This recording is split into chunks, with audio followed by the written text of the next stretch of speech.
When the prisoner entered the prison, all the guards were so scared that they put away their weapons. It turned out he was a 3-star general in the US Army. He had earned many honors for his country and had high prestige in the military. However, during a mission, the general disobeyed the president's orders and took matters into his own hands, which led to the death of over 20 soldiers. As a result, he was sentenced to 10 years in prison by a military court. The prison he entered held soldiers who had committed various offenses. To assert his authority, the warden deliberately made things difficult for the general. He even ordered that no soldier should salute the general. One day, a soldier who admired the general as an idol, out of excitement, saluted him. The general, being friendly, saluted back. But this moment was seen by the warden. The warden, jealous of the respect the general commanded from the prisoners, decided to punish the soldier severely. He ordered the soldier to stand in a salute position in the pouring rain all night long. By the next morning, the soldier was shivering from the cold, but the guard showed no intention of stopping the punishment. The general felt guilty and went over to tell the soldier to return to his cell to rest, but he was stopped by the approaching guards. The general warned the guards that according to regulations,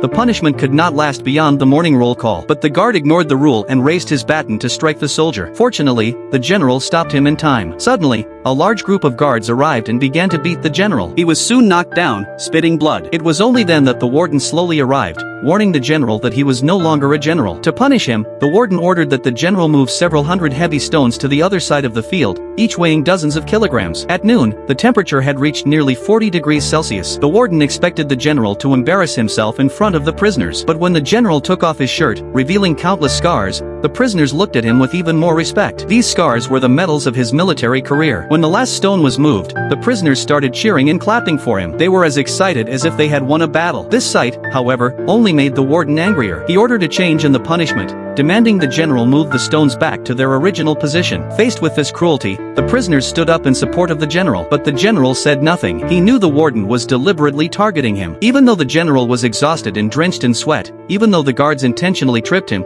he continued moving the stones, one by one. By dusk, the old general had not collapsed. He responded to the warden with his own strength. When the general was taken back to his cell, all the prisoners began banging on their metal plates. This was their way of showing deep respect for the old general.